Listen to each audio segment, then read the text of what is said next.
मत्ती की इंजील बाब 14।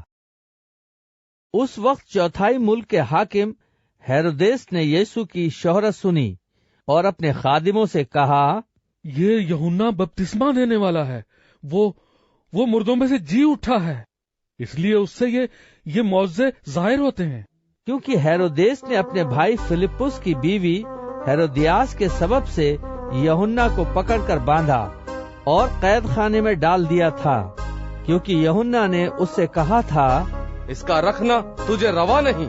और वो हर चंद उसे कत्ल करना चाहता था, मगर आम लोगों से डरता था, क्योंकि वो उसे नबी जानते थे। लेकिन जब हेरोदेस की सालगिरह हुई तो हेरोदियास की बेटी ने महफिल में नाचकर हेरोदेस को खुश किया। इस पर उसने कसम खाकर उससे वायदा किया कि जो कुछ तू मांगेगी तुझे दूंगा। उसने अपनी माँ के सिखाने से कहा, मुझे यूहन्ना बपतिस्मा देने वाले का सर थाल में यही मंगवा दे। बादशाह गमगीन हुआ, मगर अपनी कस्मों और मेहमानों के सबब से उसने हुक्म दिया कि दे दिया जाए, और आदमी भेजकर कैद खाने में यूहन्ना का सर कटवा दिया।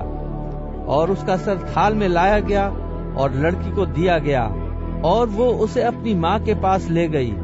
और उसके शागिर्दों ने आकर लाश उठा ली और उसे दफन कर दिया और जाकर यीशु को खबर दी। जब यीशु ने ये सुना तो वहां से कश्ती पर अलग किसी वीरान जगह को रवाना हुआ, और लोग ये सुनकर शहर शहर से पैदल उसके पीछे गए। उसने उतरकर बड़ी भीड़ देखी और उसे उन पर तरस आया, और उसने उनके बीमारों को अच्छा कर दिया। और जब शाम हुई तो शागिर्द उसके पास आकर कहने लगे, जगह वीरान है और अब वक्त गुजर गया है, लोगों को रुखसत कर दे ताकि गांव में जाकर अपने लिए खाना मोल लें। यीशु ने उनसे कहा, इनका जाना जरूरी नहीं, तुम ही इनको खाने को दो। उन्होंने उससे कहा, यहाँ हमारे पास 5 रोटियों और 2 मछलियों के सिवा और कुछ नहीं। उसने कहा, वो यहाँ मेरे पास ले आओ। और उसने लोगों को घास पर बैठने का हुक्म दिया।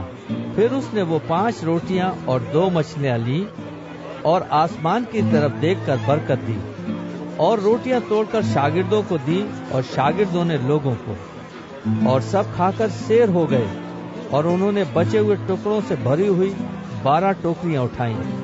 और खाने वाले औरतों और बच्चों के सिवा 5000 मर्द के करीब थे। और उसने फौरन शागिर्दों को मजबूर किया कि कश्ती में सवार होकर उससे पहले पार चले जाएं, जब तक वो लोगों को रुखसत करे।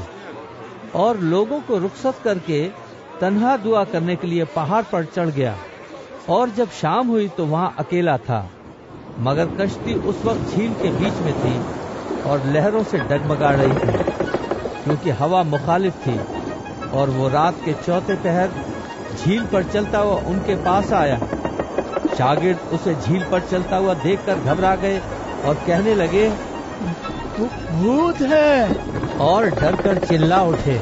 यीशु ने फौरन उनसे कहा, खातिर जमा रखो, मैं हूँ, डरो मत। पतरस ने उससे जवाब में कहा, ऐ खुदावन, अगर तू है तो मुझे हुक्म दे कि पानी पर चलकर तेरे पास आऊं। उसने कहा, आ।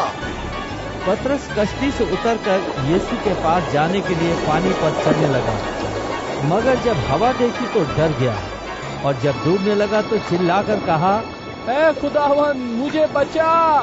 यीशु ने फौरन हाथ बढ़ाकर उसे पकड़ लिया और उससे कहा, ऐ कम एतकाद, तूने क्यों शक किया? और जब वो कश्ती पर चढ़ आए तो हवा थम गई, और जो कश्ती पर थे उन्होंने उसे सिजदा करके कहा, यकीनन तू खुदा का बेटा है। वो पार जाकर गनेसरत के इलाके में पहुंचे, और वहां के लोगों ने उसे पहचान कर उस सारे गिरदो नवाह में खबर भेजी, और सब बीमारों को उसके पास लाए। और वो उसकी मिन्नत करने लगे कि उसकी पोशाक का किनारा ही छू ले, और जितनों ने छुआ वो अच्छे हो गए।